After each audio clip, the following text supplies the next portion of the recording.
Chapter 2. Stories Shape Us. In this chapter, we will examine cultural stories, stories that serve life and those that don't. We will challenge stories you may take for granted and explore stories that honor interdependence with people and the non-human world.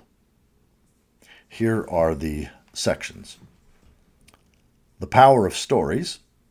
Telling stories is the best way to convey meaning. Stories of disconnection, stories of interdependence. A list of stories from industrial consumer society that no longer serve us, and suggested replacements. Perspective, pop culture stories. At fan conventions, Daniel shares his reflections on popular fiction that he finds helpful for understanding our predicament. Hidden stories. Approved histories have left out the parts where nature and powerless people were destroyed. Nihilism as a failure of stories. How to know when your stories are failing you. The limits of science. Some reasons science has failed to address our predicament. Perspective. One shattering detail. What the Intergovernmental Panel on Climate Change didn't tell us changed Tim DeChristopher's life. Perspective. The story nobody wants to hear. Sven found holes in biofuels, climate predictions, and tech fixes to our predicament. Perspective. Stories to plan by, capital P-L-A-N. Academics can tell stories too. Here are some good ones. And choose your stories wisely. Alternative stories require careful examination. They may have issues of their own. The power of stories. Begins with a quote from Joan Didion. We tell ourselves stories in order to live. When asked a question, modern people are likely to give a linear, factual answer. When asked a question, elders in a traditional culture are more likely to answer with a story. The story does not answer the question, but rather shows a valued principle by which the questioner can be guided. Such stories feel quaint to moderns, but they can take root in us in ways that linear answers seldom do. Stories are an ancient and effective way of knowing. I turn to stories to explore the ways of thinking that led us into this mess, and the ways of thinking that can redirect us toward more life-giving practices. Some stories appear to be untrue because they are somebody else's foundational myths. Some stories appear not to be stories at all, but axioms about how the world works. These axiomatic stories are our foundational myths. My culture's foundational stories shape and direct us, marking what is valued and even what we think is possible. Whatever their benefits, these stories have led to the destruction of our Earth home. The values in these stories do not work in some fundamental and definitive way. Letting those stories go will not be easy. They are burned into our brains, and we act unthinkingly according to them. But we can begin to unlearn. Stories of disconnection, stories of interdependence. Begins with a quote from David Foster Wallace.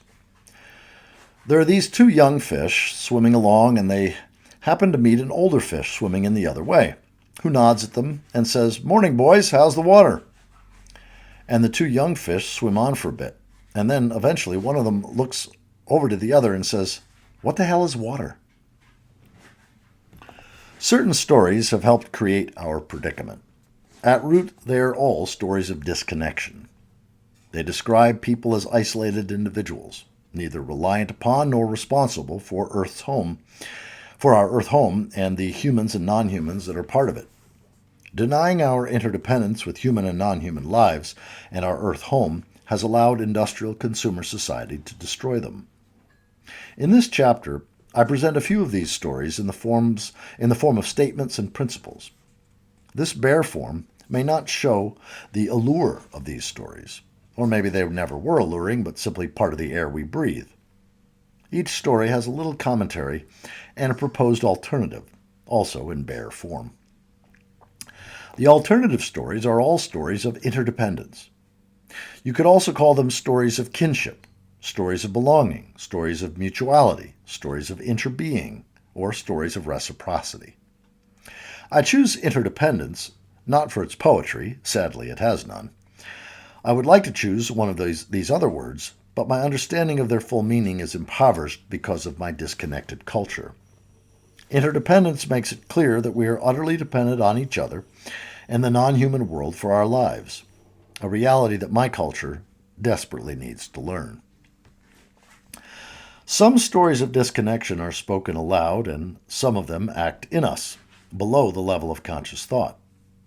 The assumptions of modernity are fundamental to our identity. Like the fish who don't know water, we do not recognize these stories as the basis of our living, let alone one set of stories among many possible framing stories for making a culture and a life. When our stories fail to explain our experience, we become disoriented. This is why most people can deny the facts in front of their noses so easily. It's easier to deny what one is seeing than to deny the stories that define one's reality. I'll say that again. It is easier to deny what one is seeing than to deny the stories that define one's reality. Which stories are failing you? Which stories did your culture teach you that gave you meaning and purpose for a while, but now seem pointless in light of our trajectory? Maybe you are starting to realize, or have known for quite a while, that a story you once took as truth is no longer the one you want to live by. Maybe you just feel soul sick, and you don't realize that you are trying to live by a story that is no longer life-giving, or never was. Which stories prevent you from showing up with love and creativity in this strange and fearful time? A story that is life-affirming in one circumstance, or at one time in your life, may stimulate despair in another. I do not expect the alternative stories of interdependence to transform our death-dealing systems. My aim is more modest. I want to be freed from living mindlessly in stories of disconnection. I want to envision other ways of being and perhaps practice some of them on whatever scale I can manage. I invite you to join me in these goals. I'm going to repeat that. I do not expect the alternative stories presented here, stories of interdependence, to transform our death-dealing systems. My aim is more modest. I want to be freed from living mindlessly in stories of disconnection. I want to envision other ways of being and perhaps practice some of them on whatever scale I can manage. I invite you to join me in these goals. Whether these stories are true or false is not the question I want to ask. Each story invites a way of being in the world. Each is true from within the world it helps create, and false when viewed from a different way of being. Is a story life-giving for us now? Sit with each story of disconnection and its suggested replacement story of interdependence. If the story of disconnection sounds familiar, give it flesh by thinking of situations in your own experience that may illustrate that story. Take your time. Story of disconnection. Get a good education, work hard, and you will have a secure future. Financial success is a reflection of worthiness and work ethic. And implied, financial failure is a result of worthlessness, laziness, and/or incompetence. My parents taught me this story. It worked for them, and it worked for me and my husband. For many young people, it no longer works.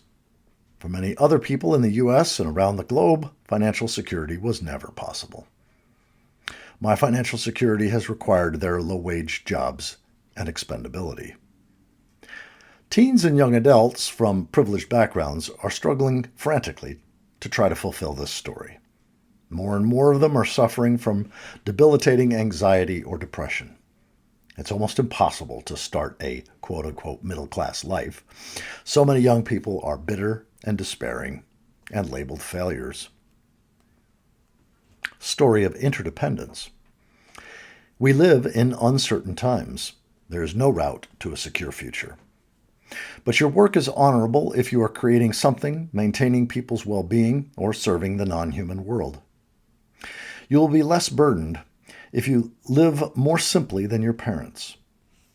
No one can guarantee your security, but you can find meaning and satisfaction through creativity, relationship, integrity, and service. We treasure you, and we need your contribution, small though it may seem to you. Now, this story of interdependence was so good, I'm going to read it again. We live in uncertain times. There is no route to a secure future. But your work is honorable if you are creating something, maintaining people's well-being, or serving the more than human world. You will be less burdened if you live more simply than your parents. No one can guarantee your security, but you can find meaning and satisfaction through creativity, relationship, integrity, and service. We treasure you, and we need your contribution, small though it may seem to you. This cultural message is desperately needed. If you don't use any of the other stories, please take this one to heart and share it with the young people you know. Share it with people who face financial ruin, loss of a job or housing, or people who are buckling under the stress of trying to hold on to a job that pays the bills but crushes them body and spirit. It is honorable to be poor in an economic system that is eating itself. Story of disconnection. Competition is good. It brings forth the best in people. Furthermore, complex societies are inevitably hierarchical. That's the price of civilization. The ancient story that underlies this, which democracy denies but capitalism relies on, is this. A hierarchy of value exists for all beings. People are at the top. The rich and the rulers are at the top of the top. Cultures can teach and value competition or cooperation or a mix of both. When competition is emphasized, selfishness is rewarded. People don't acknowledge or respect the larger web of human and non-human entities that sustain them. Capitalism is a particularly brutal form of competition. It makes acquiring money and possessions the highest value.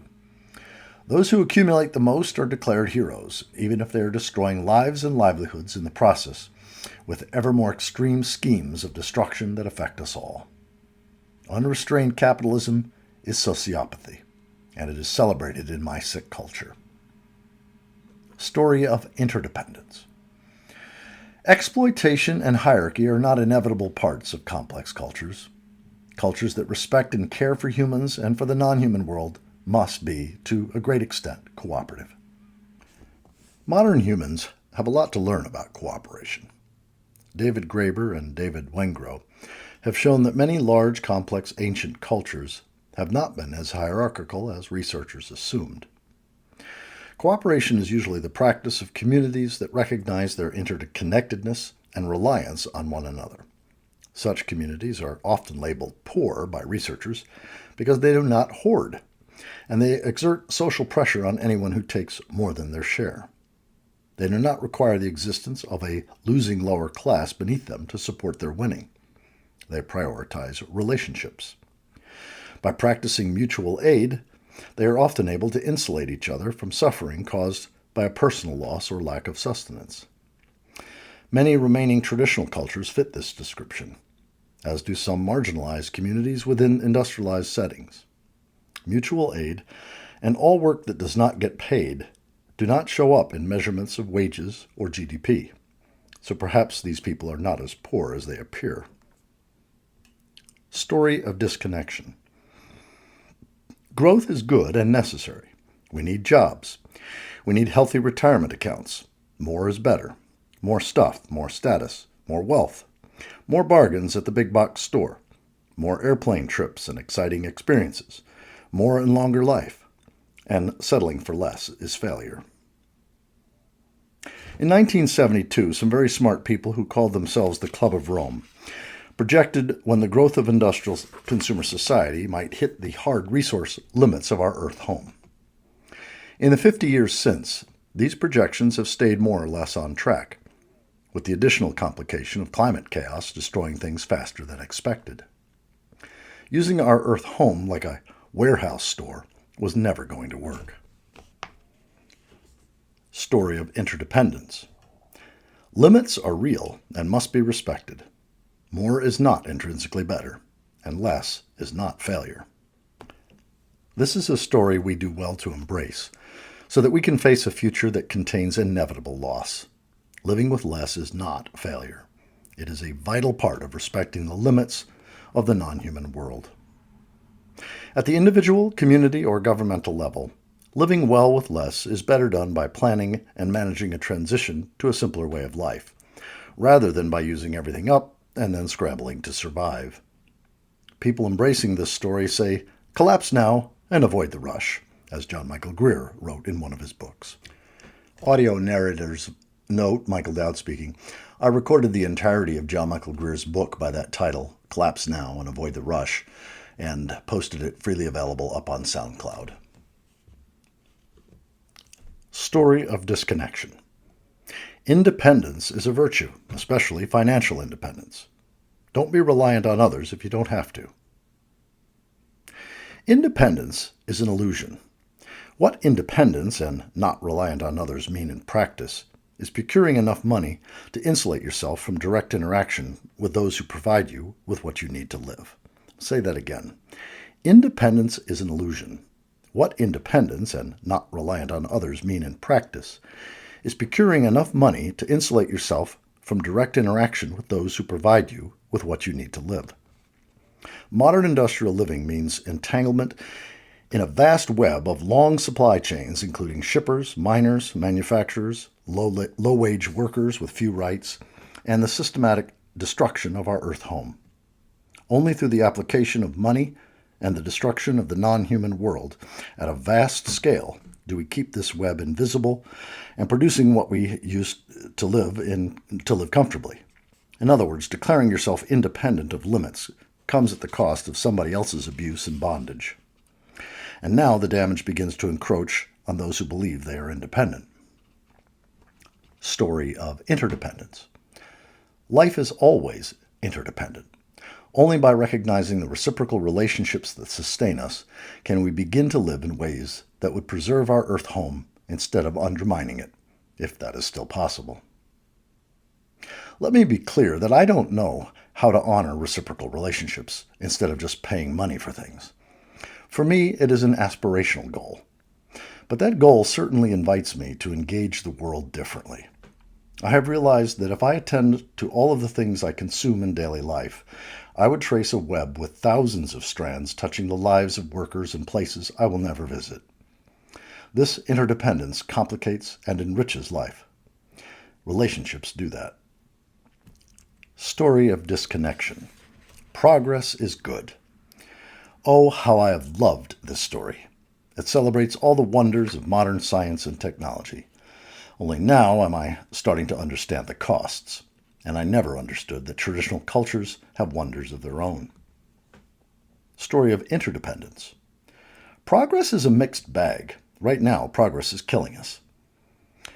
Every new technology has a downside when our relationship to our whole Earth home is considered. Even technophiles are scared of what artificial intelligence may do to us. The mining, energy use, and exploitation required to bring us the fruits of technological and economic progress are killing us and our Earth home. Audio narrator Michael Dowd speaking again. I've created several teaching videos on this point exactly. One of them is Collapse 101, The Inevitable Fruit of Progress. Also, Collapse in a Nutshell and Overshoot in a Nutshell. And my most in-depth program, 10 Inevitables, Post-Doom, No Gloom. Each of those talks about the inevitable fruit of progress being collapse and ecocide. Any notion of progress that doesn't include the progressing of the living world is short-term at best. Story of disconnection. Relating to non-human entities as we should do to persons with respect and reciprocity is anti-scientific, primitive, anthropomorphic, and unacceptable. Meanwhile, corporations have the rights of people in U.S. courts of law, and non-human entities have no rights. Many traditional cultures speak of animals, plants, places, and other non-human entities as if they were human, with agency, the ability to choose and act, and other human-like qualities. This is how people know how to be in a respectful, reciprocal relationship. Treat the other party in a relationship, human or non-human, as a person.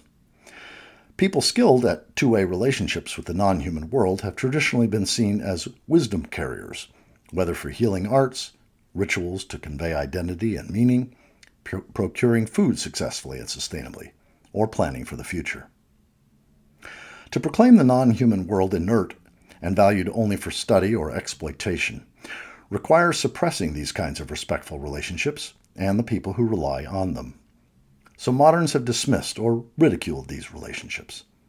Admittedly, much relating to the non-human world that goes on in my culture is appropriating traditional cultures or selling fantasy cures.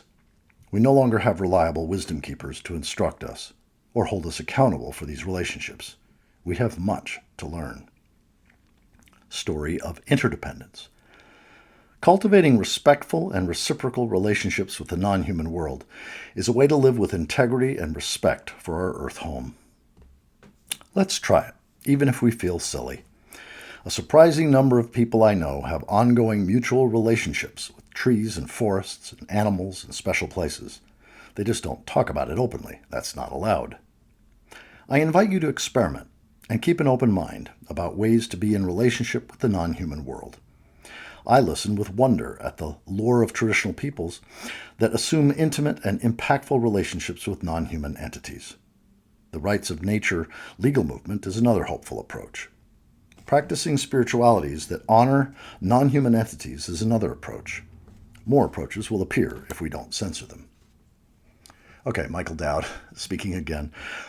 This understanding of personification, giving human characteristics to what's more than human, or what's other than human, is an essential component of myth and religion.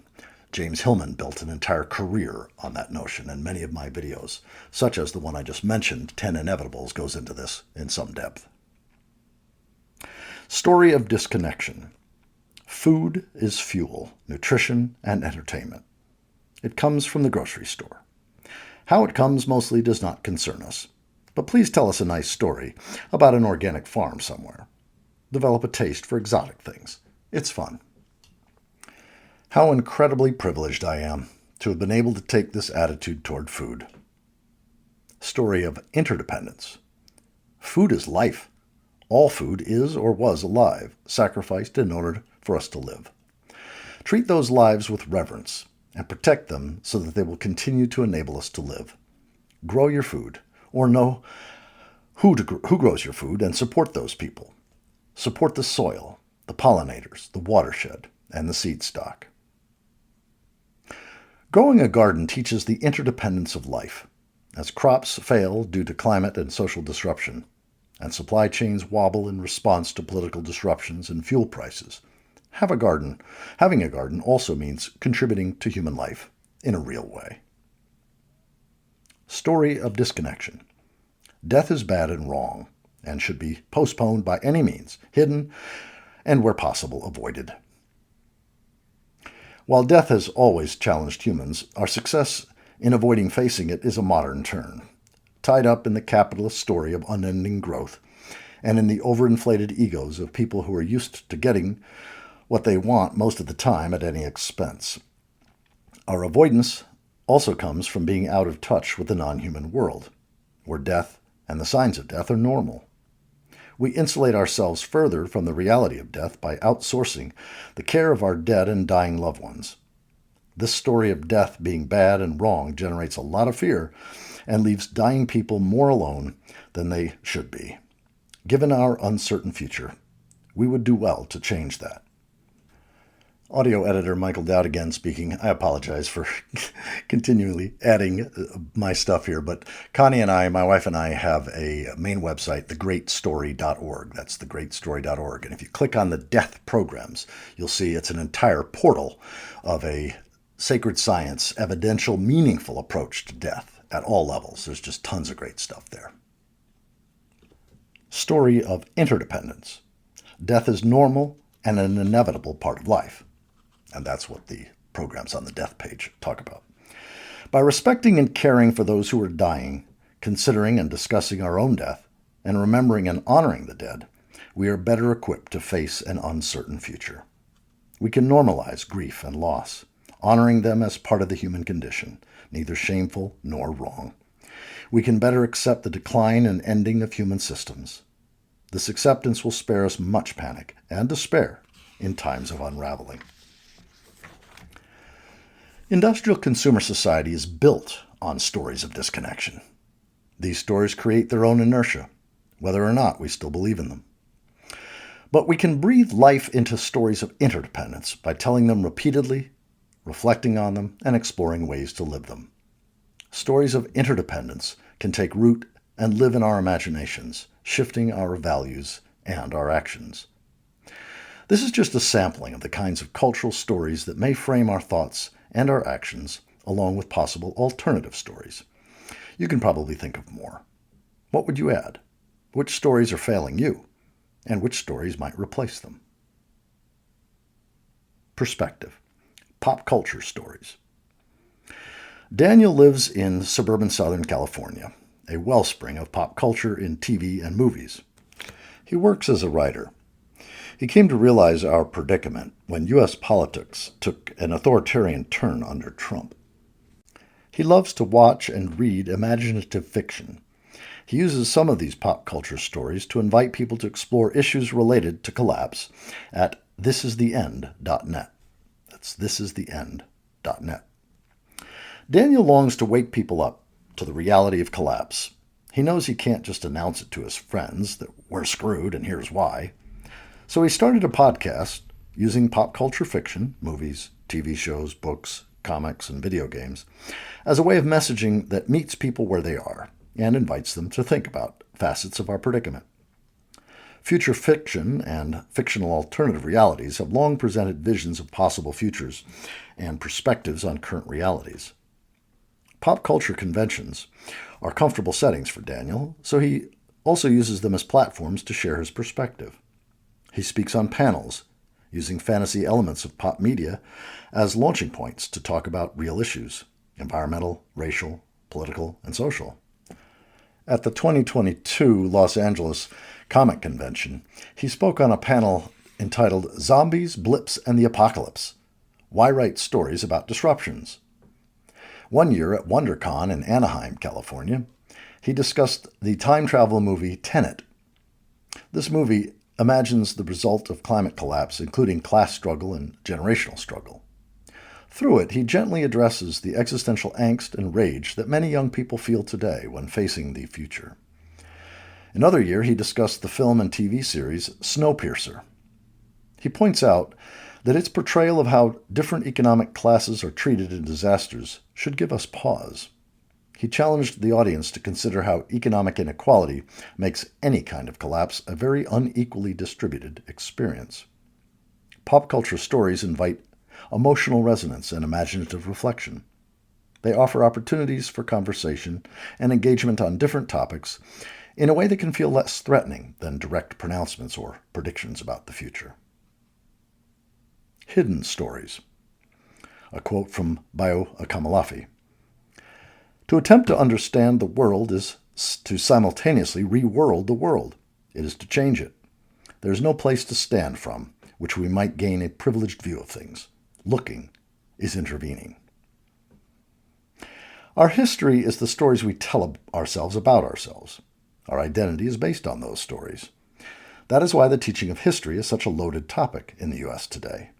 Who will control the stories that our children hear? I never got a proper history course. I attended a mediocre Catholic school through 8th grade. In high school, I got myself into the alternative track for troubled kids despite my A grades. This allowed me to camp at Montebello Ridge in the magical Santa Cruz Mountains for a few weeks each summer. In my newly minted social studies class, we discussed Rachel Carson's Silent Spring and the greenhouse gas effect. Quote, "This is going to be an issue someday," unquote. But we learned little history. By the time I got to college, history was optional, and I studied all the science all the time. I managed to avoid getting a proper history course in my entire schooling. I now realize that nobody I knew got a proper history course. A proper history course gives you a foundation for understanding your identity. Not the origin myth that legitimizes the current order, but the hidden histories too. Books revealing the slaughters and forced relocations of native peoples throughout the United States and Canada, so necessary to bust the myth of an empty land for European settlers, were just being written when I was a child. Many of those stories are not yet written. My friends who attended California public schools learned about the network of historic missions established by Spanish colonizers, with no mention of their enslavement and displacement of native peoples. They never heard about the state of California issuing a bounty of $5 per Indian scalp in 1860. The history of systematic oppression of racialized Americans in the courts and government policies since the Civil War is only recently accessible to those who trouble themselves to read it. As my church's diversity and inclusion book group has experienced, that history is deeply disturbing to read, even transformative. The Ku Klux Klan and sundown towns, where colored people, quote-unquote, were not allowed after sundown by written or unwritten law, restrictive housing covenants, and the denial of loans are all a part of my California's county's 20th century history. I learned this only by keeping company with activists and digging out the stories behind current struggles for racial justice. Records were hidden, erased, and denied. Not in previous centuries, but in 2018. Accurate stories of ecological exploitation often include people's dehumanization, displacement, and even wholesale murder. These intertwined stories of systematic violence toward humans and the destruction of non-human entities have seldom made bestseller lists. The Nutmeg's Curse by Amitav Ghosh tells one such tale. Pay attention. These stories were hidden for a reason. People are fighting against the teaching of accurate history and banning books in the U.S. schools for a reason. Once we teach the history of cruelty and devastation by dominant cultures, the foundational stories of industrial consumer society lose their shine. It's about time. Nihilism as a failure of stories. When the stories of our culture give us no way to live with meaning and integrity, despair and nihilism result. Young people are most vulnerable to this failure. They are the ones who must establish an identity and make a meaningful life in these strange times. At the age of 60, my identity has been established long since, and even great disruption has trouble uprooting it. Whoever I will be in difficult future, I have already been enough to have a secure base, and I probably can still coast on that old identity until a new way of being comes into focus. Young people have been given models and stories for identities that, in light of the unfolding collapses, seem useless. The task of making an identity and a life in the wreckage of stories that no longer feel true can seem impossible. This is when nihilism arrives. The Merriam-Webster Dictionary defines nihilism as, quote, a viewpoint that traditional values and beliefs are unfounded and that existence is senseless and useless.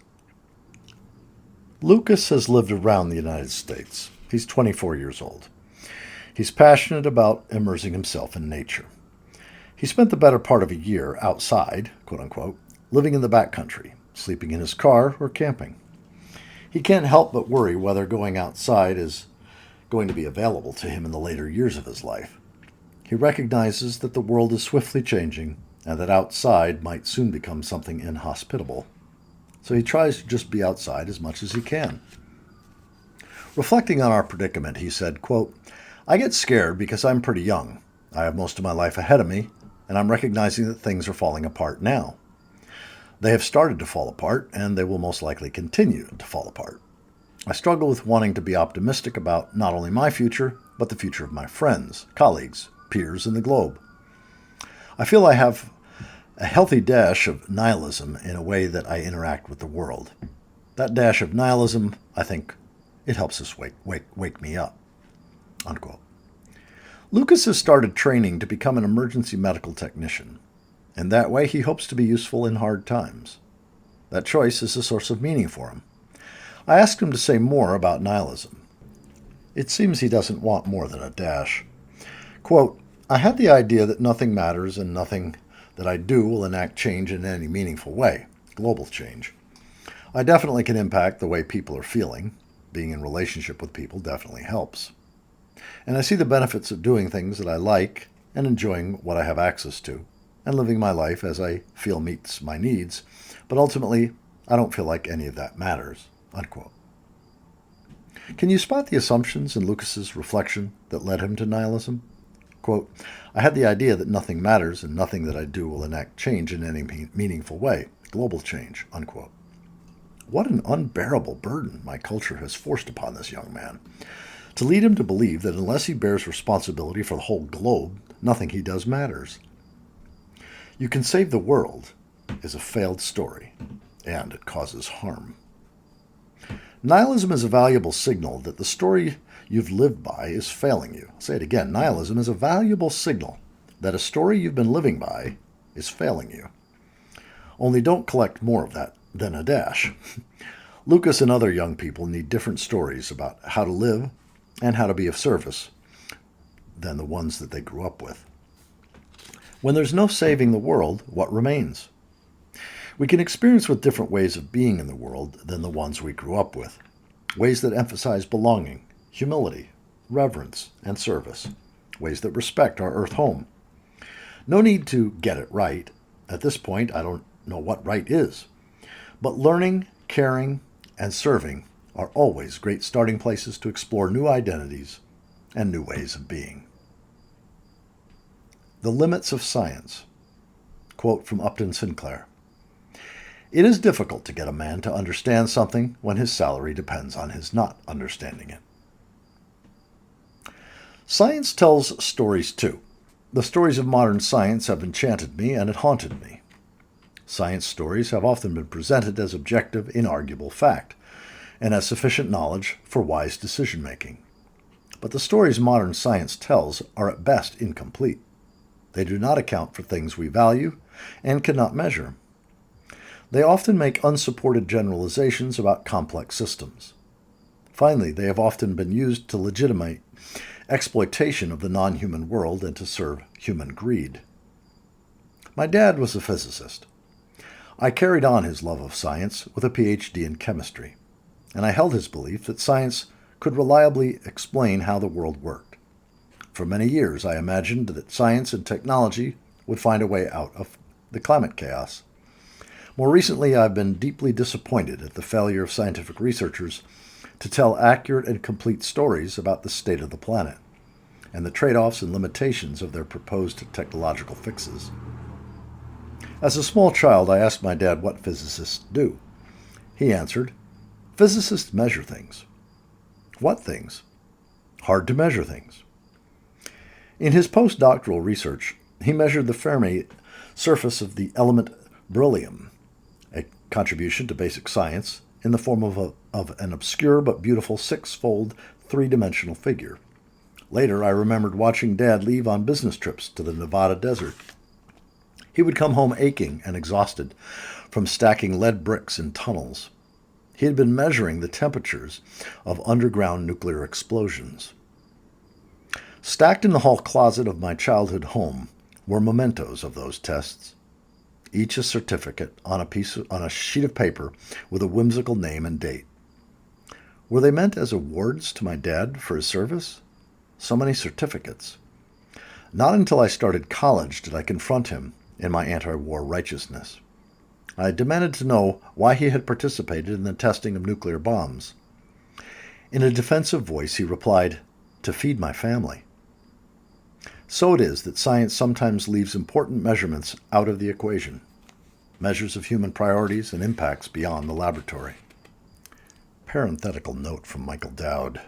I just noticed in listening to this that you can hear the cicadas outside my window, and I'm going to leave the window open anyway, so I hope you don't mind.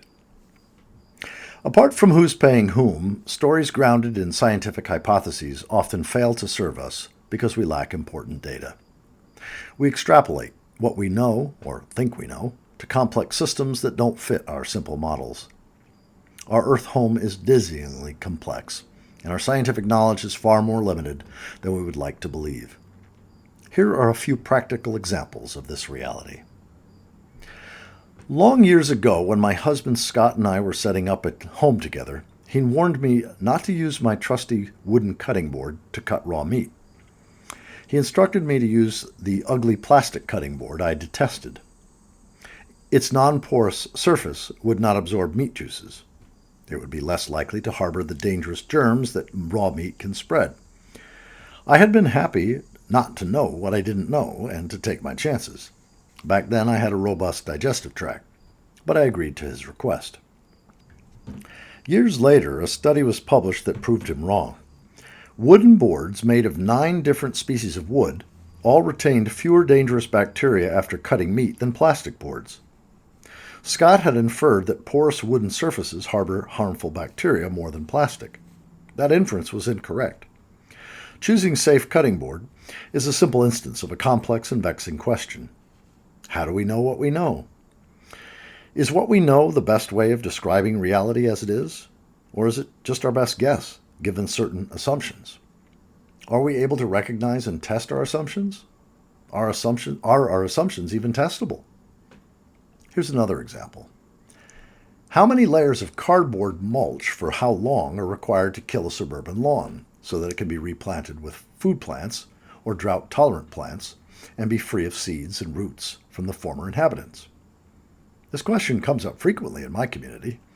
Many of us have inherited lawns in a region that often gets 3 inches of annual rainfall. It seems at first a simple question that should have a simple answer. Shall we make a study and determine that answer? Under what conditions? It will depend on the temperature, the moisture, the seeds that are or aren't present, and most particularly whether the lawn is a warm weather grass like Bermuda grass. When established, Bermuda grass can resprout from roots 6 feet deep. I know of countless examples like this.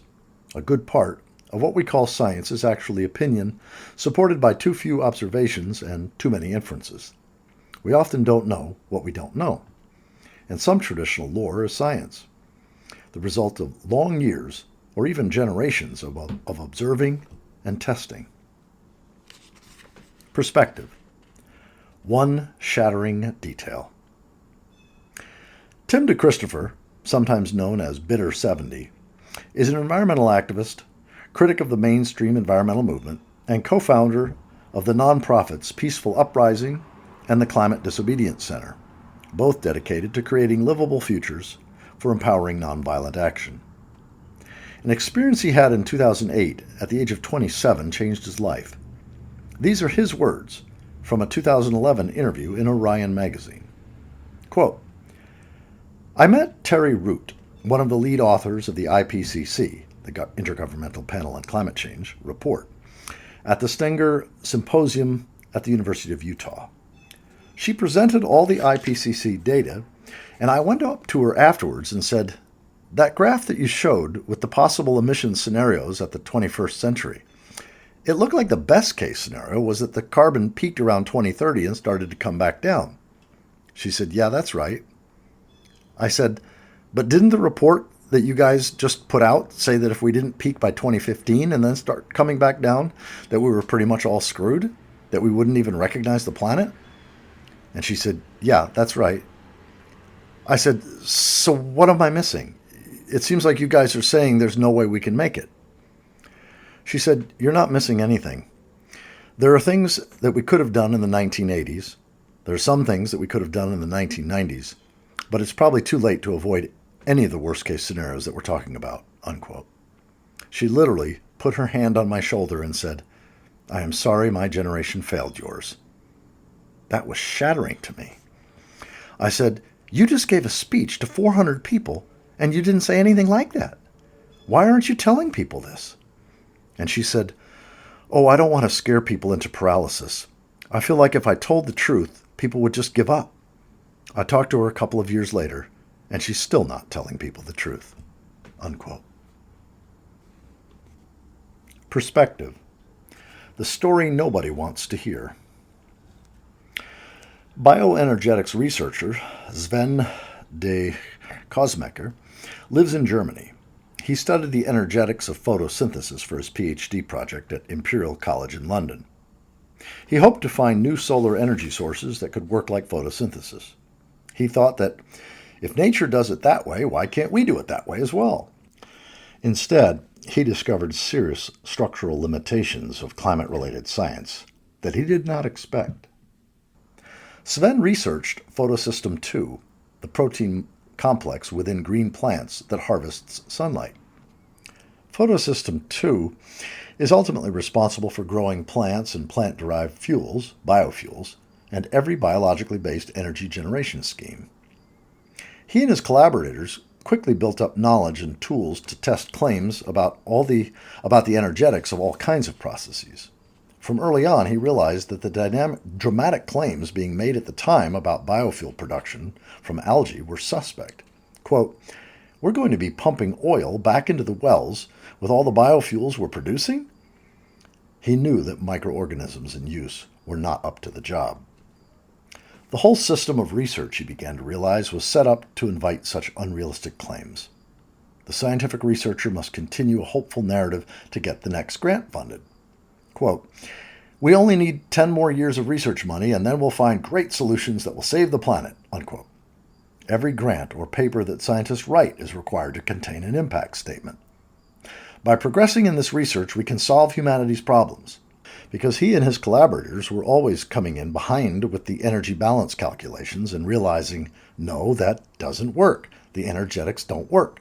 Basic principles say you can't make it work. Sven came to believe that while science says it is the solution, as it's set up, it's actually part of the problem. I'll say it again. Sven came to believe that while science says it is the solution, as it's set up, it's actually part of the problem. Scientists are forced to stick to a story like, "Trust the scientists and it's all under control. Just wait for a few more years and we'll have this portfolio of great solutions and it's going to be all nice and progressive and green tech. It's going to be great." Well, that story is not correct. The problem is not that we lack some needed technology. It's just that basic energetics of the world, we're using more energy and resources than we can generate, even on first principles. But researchers who admit this are no longer active researchers. Ours is not a scientific problem at its root. It's a social problem of resource overuse and denial. He was surprised when he looked under the hood of mainstream climate prediction models cited by the IPCC, the Intergovernmental Panel on Climate Change. They are claimed to be hard science, but they are guesstimating at best. The whole idea of carbon budgets is a vastly simplified concept that allows people to factor in their wishful thinking while ignoring all kinds of unknowns. Hidden in the official reports are ridiculous assumptions. Sven only discovered the emperor had no clothes by digging up references in the footnotes of references, 5 levels deep.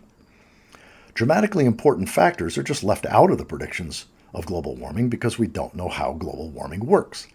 Quote, "It's as if we're driving down a freeway and steering by looking in the rearview mirror," he told me. "That works until the first bump or until the road narrows and takes a sharp turn. And now we're starting to see those kinds of unexpected effects on climate." Sven tried to write papers on his findings on the side while doing his regular research, but he found that even if he managed to get these debunking papers published in scientific journals, they did not gain traction because they don't conform to the acceptable story. They didn't get picked up by policy institutes. They didn't get cited much. He didn't get invited to give lectures or discussions. He tried to educate people and generated very little impact. Finally, he took some time apart from his regular work to put his results in an accessible form so that climate activists, not dependent upon the acceptable story for their livelihoods, can better understand our predicament. If you like technical stuff, do browse his website, svenergy.info. That's SVENERGY.info. He explains in detail why green technology isn't as much of a solution as we had hoped it would be, why carbon capture and storage don't work on large scales, and why renewable energies don't support the same types of societies that fossil energies do. Sven wonders if anybody is paying attention. After doing this work for a couple of years with no income, he is regretfully back to work in the collapse-oblivious world. Stories to Plan, P-L-A-N, by. If you intend to influence academic discourse or governmental policy, your efforts are helped when your stories are published in academic journals. A broadly interdisciplinary group of academics recently published some useful stories entitled "Modernity is Incompatible with Planetary Limits, Developing a PLAN for the Future." Their 10 one-sentence stories are meant for academic and policy discourse. Some are a little abstract for personal application, but they are still great conversation starters. Here they are. 1. Humans are a part of nature, not apart from nature. 2. Non-renewable materials cannot be harvested indefinitely on a finite planet. 3. The ability of Earth's ecosystems to assimilate pollution without consequences is finite. 4. Energy throughput is essential to all human activities, including the economy. 5. Technology is a tool for deploying, not creating, energy. 6. Fossil fuel combustion is the primary cause of ongoing global climate change. 7. Exponential growth, whether of physical or economic form, will eventually cease. 8. Today's choices can simultaneously create problems for and deprive resources from future generations. 9. Human behavior is consciously and unconsciously shaped by mental models from culture that, while mutable, impose barriers to change. And 10. Apparent success for a few generations during a massive drawdown of finite resources says little about chances for long-term success. The authors are professors of physics, environmental studies, anthropology, design, and sustainability. Their plan, PLAN, is the launch of the Planetary Limits Academy Network, PLAN. It is designed as a community of scholars, both inside and outside the Academy, who understand the complex nature of planetary limits and are open to collaboration on research addressing the predicament our civilization faces. As with many such efforts, its impact to date is modest. This list is a great tool to pull out when people start talking about fixes that are based on failed stories. Don't expect to convince anybody, though. Remember, it is easier to deny what one is seeing than to deny the stories that define one's reality. Choose your stories wisely. News stories as antidotes to stories of disconnection may have their own issues. Do not expect any one story to be a perfect template for living. Here's an example from my own experience. My mother longed to become a doctor. She was told that she could not. As a woman, she could only become a nurse. So she did, but she never forgot her dream. She told it to me, and her story invited me to not settle for women's roles. I was able to choose two professions that were historically men's work. First, scientific research, and then Christian pastoral ministry. At the same time, I internalized an unspoken part of this liberating story, that traditional women's work, tending home and family, and any work that is done without a paycheck, is less valuable than paid work. It was certainly not the work on which I wanted to build an identity.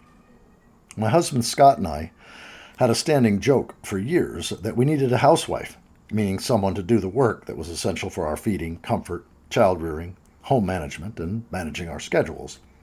This was exactly the work that we couldn't bring ourselves to value because it wasn't paid, and it didn't constitute a career. I've been part of a culture that, in freeing women for fuller engagement in industrial consumer society, devalues the essential work of tending and caring and the people who do it. Stories that are offered as remedies to unfolding collapses can also bypass the real challenges of our predicament. People offering these stories usually mean well, but the stories just don't hold up to our complex reality or miss important parts of it. A short form of some of these problematic stories is given below. People are looking for solutions to save us. Some of them are worth doing. Most of them are problematic. I don't believe any of them will save us. Story. Technology will save us. Please help cushion our fall with technology, but don't expect it to save us. As Sven uncovered in his research, every technological fix has limitations and environmental costs. Our predicament comes from biophysical reality. The people promoting technological fixes don't want to tell you their limitations. Surprisingly often, they don't even bother to notice them. Story. Moving out to the country and living off the land will save us. If you're called to do this, do it, and I wish you success and fun. Be mindful of how much of the non-human world you must exploit to create and maintain your remote home. Fossil fuel and lumber are needed to build your homestead and transport yourself and your supplies back and forth over the prairie. And have a fallback plan for local disasters. For many reasons, this approach can't work for very many people. Story. The second coming of Christ will save us. It may save you, but it won't save me. I'm not a very orthodox Christian. I am not interested in stories that only help the chosen. A firm belief that you will be exempt from future tragedies is a great comfort if you can manage it. It may also prevent you from caring about the fate of those you believe are not exempt. Story. The evolution of human consciousness will save us, or the Great Turning will save us. Mature, wise, and generous humans have always been gifts to human communities. I hope as many of them as possible will be on hand to guide and love us through troubled times. But to imagine that most humans will achieve enlightenment, signs do not point that way. Scared people are seldom at their spiritual best. Enlightenment is not contagious, nor is it hereditary. Even if all of us were to achieve enlightenment, much loss is already baked into our planetary system. Some stories invoke simplistic assumptions about humans or the non-human world. Story. People are innately good and bad things happen because of trauma, capitalism, technology, patriarchy. Your preferred scapegoat here. People have always been a mixed bag. Cultures we admire usually have on closer inspection some features that alarm or repulse us. Traditional wisdom teachings we admire were required to direct people in life-giving ways. Traditional people were and are just as capable of causing harm as modern people, though on a smaller scale. Story. Humans are innately destructive. The world will be better off if or when humans become extinct.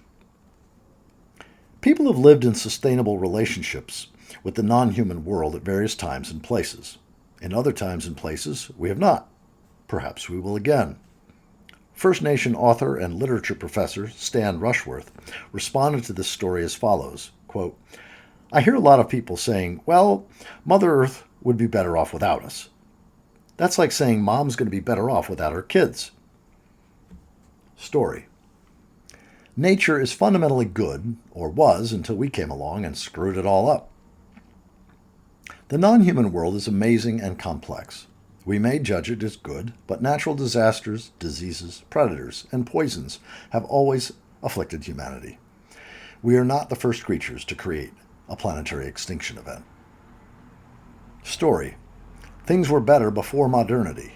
We need to recover a lost utopian age and way of living. For any given age and culture, some things were probably better for some people, and some were not. Many other cultures have done far better at living in harmony with the non-human world than ours. But that does not make those cultures utopian. We cannot bring back the past, but we can learn from it for the future. Story. We can separate ourselves from the forces that are destroying the planet. We can be pure. Purity and separation are illusions. Seeking purity is unnecessary if we stop demanding perfect morality, health, or security, and stop assigning guilt and blame. As for separation, the planet is smaller than we realized. Few of us know how to live without modernity. Where would we go on a small and wounded planet? Who would we displace? Other stories assign us impossible work. They give us agency and purpose until we burn out. Story. Our job is to save the world, or at least to save something important. This particular story underlies a lot of activism. At first, it can function as an exhilarating rallying cry. We can do this! We must do this! But as the struggle goes on, and the losses add up, the story begins to feel heavy and disheartening. We will either delude ourselves or realize that we are failing to save the world every time. I treasure activism, and I invite people to undertake it with more realistic aims, to help a human or non-human community, or to proclaim the value and dignity of that which may be lost, or because it's for you the right thing to do. Story. We must tell people our problems are fixable, or they will give up trying and despair. Audio narrator Michael Dowd speaking. Connie and I live in Depot Town in Ypsilanti, and this is the joy. We hear this several times a day. The train coming through Ypsilanti doesn't stop here, but it goes through. So that's what you hear in the background. It's a story. We must tell people our problems are fixable, or they will give up trying in despair. This is the stance of many scientists and writers on climate change. To me, it seems like lying to a patient with a terminal illness. You may not feel qualified to deliver the bad news or to care for a person hearing the bad news. Still, sending people in frantic search of fantasy cures wastes their time and effort when they could be savoring and making the best of the life they have left. It also destroys your own credibility, as leaders in my culture seem to have already done with many of our young people. Does this story actually mean I must tell people our problems are fixable so that I can deny my own fears? Then your challenge is clear.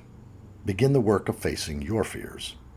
Or does it mean I must tell people our problems are fixable so I can continue to receive a salary or recognition for pretending to do the fixing?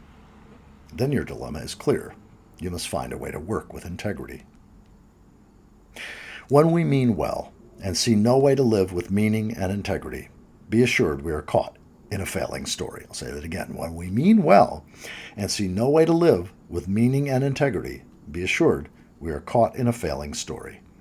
There is always a way to live if our guiding stories reflect reality and our values. We may face grief and personal upheaval, but we can still live with meaning and integrity as the storm descends. Summary and reflection. There's about 15 bullet points. Facts and lists seldom change our minds or call us to act. Stories do. A story can invite a way of being in the world. Some of our stories underlying whole economic, social, and political systems worsen our predicament. These stories of disconnection are failing us. It is easier to deny what one is seeing than to deny the stories that define one's reality.